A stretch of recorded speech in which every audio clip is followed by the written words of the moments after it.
Joel, good to have you with us. We had you on a little over a year ago, but since then you've come out with a new book called The Big Secret, and this follows another book that you had. Why two books for investor advice? Couldn't you get it all in the first book, which was called The Little Book That Beats the Market? Well, it's not even as good as that. This is really my third book. So, excuse me.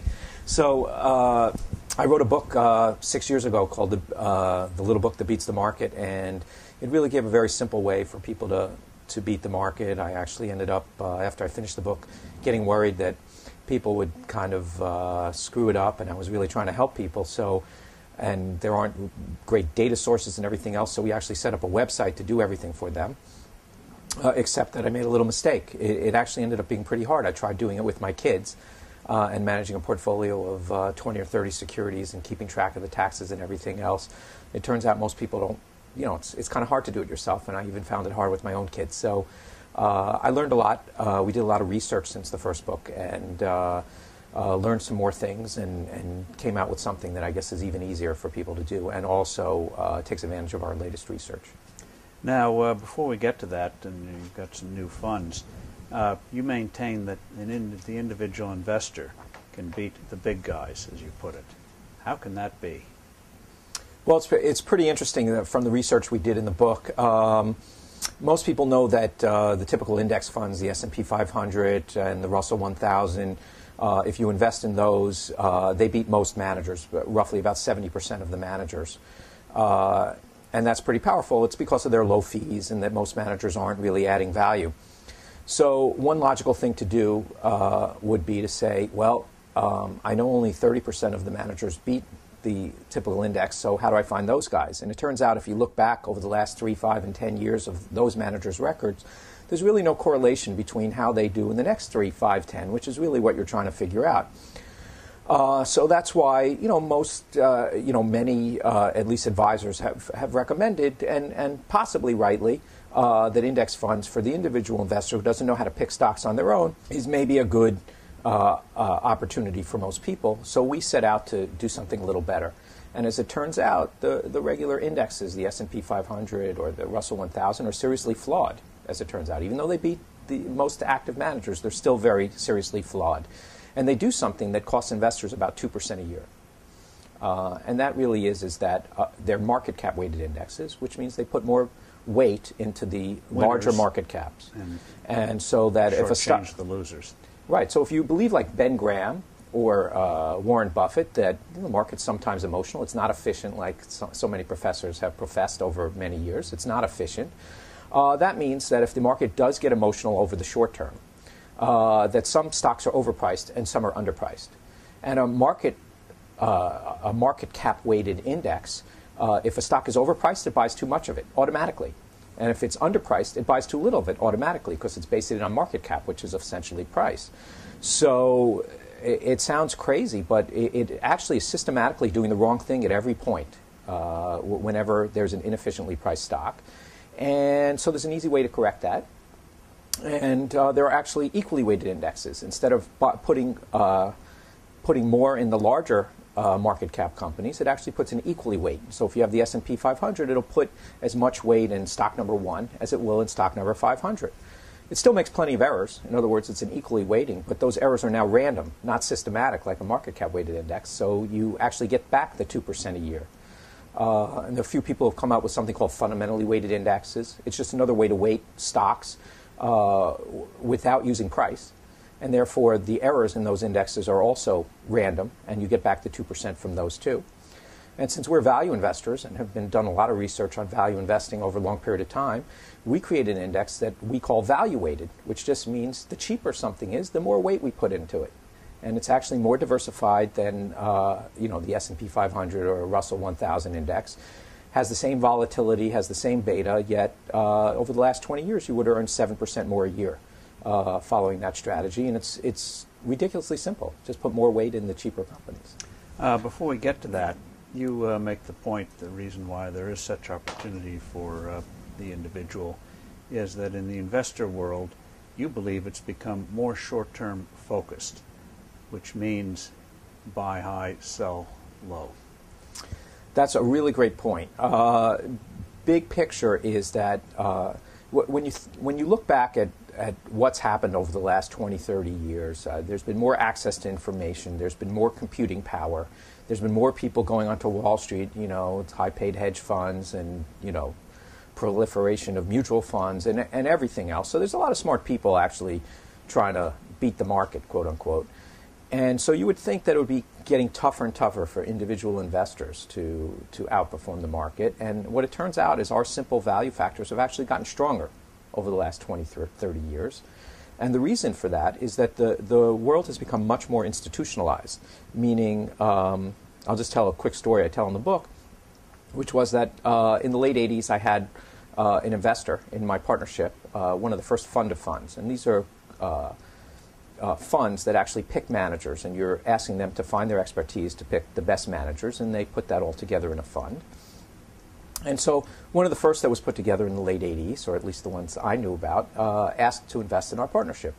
And at the time I was writing quarterly letters, and that seemed to be fine for my investors. But the fund of funds said, well, we have to report more often, so could you give us monthly returns? So I said, sure, I'll tell you the monthly returns as they come in. And sure enough, after the first month that this fund had money with us, we reported back that we were up 1.1%, which we thought was pretty good. But I got a call from the fund of funds and said, well, we have a lot of other managers that do similar things to you, and the average one of those was up 1.2% last month. To what do you attribute your underperformance? And I politely told the fund of funds to call me back in a year. I probably should have told them to call me back in 4 or 5 years, but I don't think they would have stuck around so long. So I figured I'd settle for 1 year. But the world has become much more institutionalized since then. People look at daily returns, weekly returns, monthly returns. They get analysis over the month or the quarter. It's very hard to keep a long-term horizon when you're investing in the stock market. 4 or 5 years is a more reasonable time frame to judge anyone's performance. And so you get hyperactivity, which research shows does not lead to better returns. Exactly. So what happens really is that if you underperformed in the last 6 months, year, or 2 years, people chase performance. So they take money out of you and put it to someone else. And another statistic I wrote in the book, which I think is the most telling, is if you look at the top performers over the last decade, the top 25% of managers that have outperformed, came up with the best record for the last 10 years. 97%. Okay, 97% of those top managers spent at least 3 years in the bottom half of performance. 79% spent at least 3 years in the bottom quartile of performance. And almost half, 47%, spent at least 3 years in the bottom 10% of performance. So all their investors left if they did that. But these are the ones who ended up with the best long-term record. Most people leave them. Most people don't stick around for long enough. One other thing I write up was the top, in the decade of the 2000s, that 10-year period, the top performing mutual fund was up 18% a year. The average investor in that fund lost 11% a year. That was the best one. Why is that? It's because every time the fund underperformed, people left. Every time the market went down, people left. Every time it outperformed, people piled in right after the outperformance. Right after the market went up, people piled in. So with all the investors' market decision, the average investor, average dollar-weighted investor in that fund over the last decade, the best fund, ended up losing 11% a year. You make the point that if you go for value, and we'll define your definition of value in 1 second, over the last 10 years, 600-700 basis points above the S&P. Are you guilty of rearview mirror investing, saying what worked in the past will work in the future? We know with money managers that doesn't work. Right. Well, if I had spun the computer a million times to figure out what might have worked, that is true. But we have a couple simple factors that we use. That's the way I invest in individual stocks. It's really looking at how much cash flow do I get for the price I'm paying. I don't use simple earnings. I use our own definition of cash flow. I don't use simple price. I use something called enterprise value, that we make all kinds of adjustments for debt. Let's go to that. Define what you call price to cash flow. Well, in the last book I wrote, I used EBIT, earnings before interest and taxes. For our new mutual funds, we actually go figure out what the real free cash flow is. EBIT it was a proxy, and it worked quite well in back testing. We actually do the work ourselves and figure out what real free cash flow is. So we have pension liabilities or tax assets and tax liabilities. Right. We just really pick it apart. But the concept is very simple. It's, what is the real free cash flow of this business? And we're not looking forward. We actually look backwards. So we can talk about that in a second. How can you make money by looking backwards? Because the value of a company comes from its earnings going forward. So if you have something that you can look at history, right? Reading history books shouldn't be able to make you money. Well, here we're just using simple factors based on what's already happened. And we can talk about in a second why that works. But we're looking at trailing free cash flow to the price we're paying, the all-in price we're paying, including all the liabilities of a company. And the other thing we use in the mutual funds is really just our definition of return on tangible capital. And if you read through all of Warren Buffett's letters, he really focuses very keenly on how good a business it is. And one of the factors that he looks at, most importantly, is a business that can earn high returns on tangible capital. Explain why looking at the past is predictive of the future, and then get to the number of securities you should hold. First, why is the past predicting the future? Right. That's actually a wonderful question, and frankly, a very logical and obvious question to ask. How can you look backwards and then figure out what's going to happen in the future? And in fact, we're really not doing that. What happens, we were talking about before, is how people have a very short-term horizon. And, the big secret for the small investor is that they can keep a long-term horizon. So why would the market allow us to buy a company cheap relative to its earnings? We called it an earnings yield. In other words, why would we get a 15% earnings yield from one company and only 5% for another? Why is the market giving us this bargain? Generally, the companies, if you look backwards, that earned a 15% earnings yield, most people don't think that'll continue in the future. At least the next year or two won't be as good as their most recent past. And so they're willing to sell it to you cheap relative to its past earnings. So they think the next 1 year or two will be down from where it is. So they allow you to buy it at a bargain relative to past earnings. So these are you're buying all out-of-favor companies. They earn high returns on capital. You're getting a high earnings yield, but people are worried about the next year or two that they won't be as good. So they discount. So Obamacare comes along, dump the healthcare stocks. That's a perfect example. Healthcare stocks show up on our list now because everyone's worried about what's going to happen, under Obamacare. All kinds. We have a company called GameStop that keeps coming up on our list because everyone thinks it's the next Blockbuster. They sell games. So look and at the news and companies that look like they're going to get a hit. Well, we really do it by we really do it by the numbers. So if you get a high earnings yield now, that means there are very low expectations for the companies that you're buying. Even though they're getting high earnings yields, there's low expectations for the future. So you're not buying a company that's going broke. Exactly. You get high free cash flow now. You think the next year or two might not be as good, or there's a lot of uncertainty.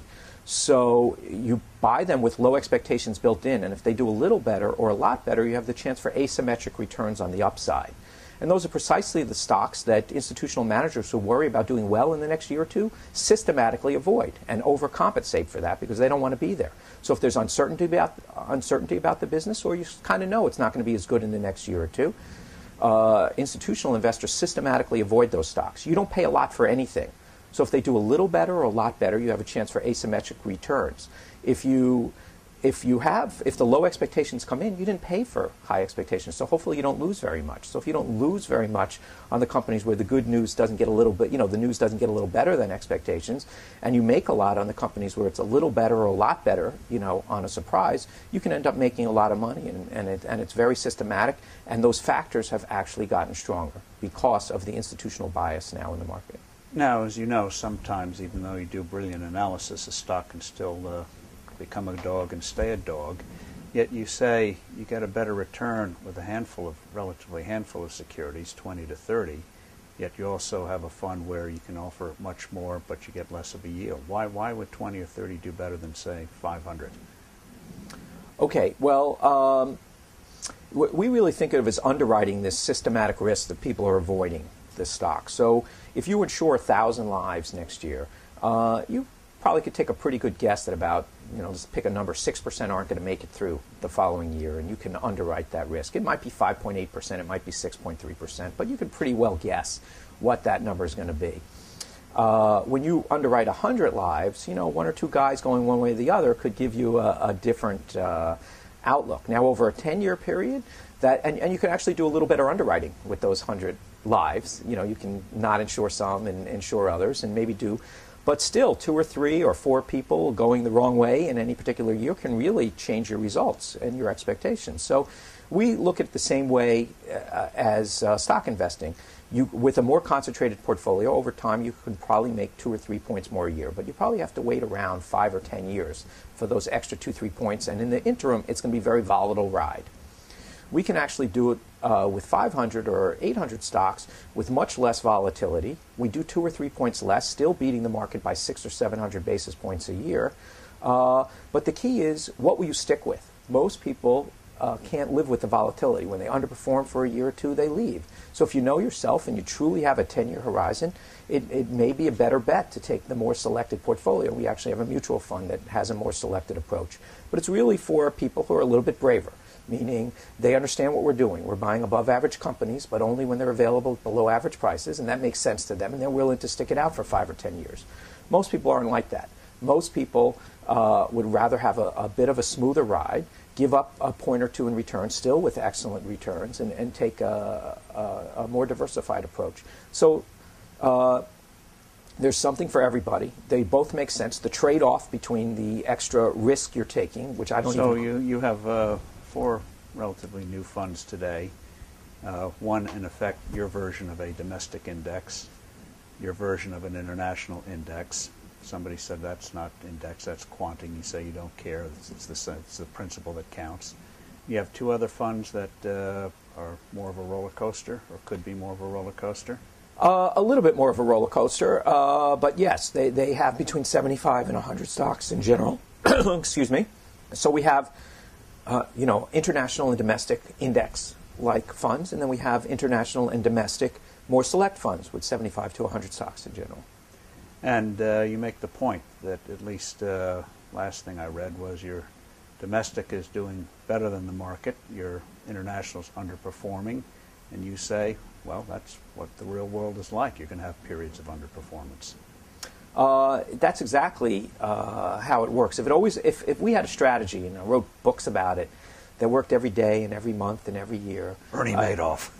Exactly. Everyone would do it, and everyone did do it, and it's not real. It doesn't happen. So we're long-term investing. It doesn't work every day, every month, and every year. Most people can't stick with it. I totally admit that. But that's why it works. And so what I spend my time doing in the books is explaining why it works. Now, the last time we met, you said your way of trying to get value does not work with financials and utilities. Do you think you've found a way to do those 2 industries now? Oh, that's a great question. Thanks for asking it. We did, for our indexes, we do now include both utilities and financials. We developed our own methodology for valuing those, and we insert them into our broad indexes for the company. So the domestic index does include financials and utilities. We do not include financials still internationally because of all the different standards where banks are regulated all across the globe, and there's some trickiness to the black box nature of what is exactly in those bank portfolios that we don't feel comfortable internationally doing yet. That's another project for down the road. But domestically, we feel very good about the regulatory. Now, are international statistics, other than financials, something you can rely on now? That's also a very good question. I appreciate you asking it. There are many databases that purport to follow international companies. We've looked at them all. We are not comfortable using any of them. The data is not anywhere nearly as good as what's available domestically, and we do our own database domestically also, but internationally it's almost impossible to invest with the commercially available data. And so we ended up putting together an investment team that actually created our own database for international, and we've homogenized 26 countries now with the way that we look at cash flow, the way that we look at valuation of companies and returns on capital, and we do that work ourselves. And so I think that's something very unique. And even though Our select international is underperforming. Our index is performing in line with the index. We think over the long term, and we've only been doing it for about 6 months, we think over the long term, which I mean at least 4 or 5 years, we should have extraordinary outperformance. That's what our hope is anyway. Any prospect of ETFs? We've thought about ETFs, and there's actually some nice tax advantages for individual investors in ETFs. The problem with it is that you have to post your portfolio on a daily basis. And we're doing a lot of proprietary work on our database and our factors that we think add value over time. And so we don't want to give those away to the rest of the world by posting our trades and our portfolios on a daily basis. So if you really think that you can add value, unfortunately, the way ETFs are structured now, you don't want to really be giving that away to the rest of the world, especially if you think what you have is really excellent. So while we would like to do ETFs, and there are some nice tax advantages for individuals, we can't. So we try to be as tax efficient as we can in our other strategies, but not quite as good as an ETF, but those are the reasons. I don't think we'd have the outperformance if we posted the ETF. Now, in your world of indexing, you have relatively high fees, was about 1.25% versus 17 or 18 basis points for the Vanguard. Your turnover would be higher too, wouldn't it, or not? Right. Well, I spent about 7 or 8 pages in the latest book, The Big Secret for the Small Investor, saying, well, is what we put together really an index, or is it an actively traded strategy? And it was a lot of on one hand, on the other. We have 800 to 1,000 stocks in what we call our value-weighted index. So in that sense, and it has more diversity, and actually it's more widely distributed than, let's say, the S&P 500, where the top 20 stocks in the S&P 500 can be 33% of your index. We're much more diversified than that. So in that sense, it's closer to an index. It is 800 to 1,000 stocks. It has the same beta as an index. It has the same volatility as all the other indexes. So in that sense, it's also similar to an index. But indexes have very low turnover in general. The reason for that is if you have a market cap weighted indexes, they actually change every day because market prices change every day of all the constituents. You just don't have to trade to get there. You don't have to trade to get those different weightings in the stocks. They happen automatically as the stock price moves. But you have to look at the value of the stock each day. We're looking at value, so we do have to trade. So for $1 million portfolio, we do about $3,000 to $4,000 worth of trading per day, which adds up to about 75 to 100% turnover, which is a little less than most active funds, but still a lot of turnover relative to indexes. So in that sense, it's closer to an active fund. So in effect, you recalibrate each day? We do. We could recalibrate every quarter. In other words, there's something called the Russell 1000 Value Index. And what that index does, and that's a very well-known value index, but they do something different than us. They first, out of the 1,000 stocks in the Russell 1000, which are the largest 1,000 companies according to market cap, they pick the 650 that have certain value attributes that they look at, like low price book, low price sales, standard value characteristics. So they pick the 650 out of the 1,000 that have the best value characteristics, and then they market cap weight them. So they sort of do something that makes some sense, and then they do something that I think detracts significantly from the returns that you can have by market cap weighting that value index. So we could do something similar by staying true to our value weighting criteria and update quarterly, or every 6 months. But we find that because prices change every day, and because earnings change every quarter, and balance sheet information changes every quarter, we could update every 3 months or every 6 months, but we make more money by updating a little bit every day, and that was our goal, to actually make more money for the investor, right? Right. Our goal was to make money. So we kept our eye on that goal, and that's the best thing we could do for investors, and that's how we went about putting it together. You've said business schools other than Columbia, where you're an adjunct professor, ignore value investing. Is that true? To a large degree, that is true. They still most schools don't teach Benjamin Graham. Most business schools do not really teach Benjamin Graham. There are a few around the country that do, but for the most case, people are still being taught the efficient market model and all the math that goes along with that. we have found, we kind of feel the way Warren Buffett does is, that's good news for us. That, if everyone's told you can't beat the market and, this is the way to go about investing and it makes no sense to you and everyone's being taught that, it gives a little more to, little more opportunity to value investors if you have less competition actually doing the work. So I think I constantly get emails and letters from business students all over who have been exposed to Benjamin Graham. And let me just say one thing to thank you and your dad. The way I got involved in value investing in the first place was from an article back in the late 70s in Forbes magazine that detailed Benjamin Graham's formula for beating the market. Benjamin Graham was Warren Buffett's teacher, and he had a nice formula. And I read that article.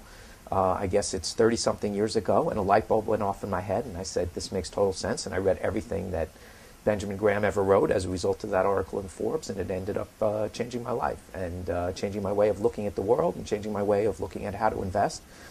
And so it was a meaningful turning point in my studies. And I was at a business school. I was at Wharton Business School, and we were learning still efficient markets, and they're still teaching the same thing over there. But it was a little article in Forbes that kind of put me on the right path, I think.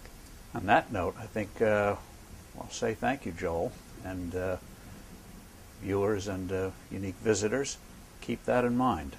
Thank you. It will make you rich. Oops, the SEC's coming after me. Joel, thank you very Pleasure. much.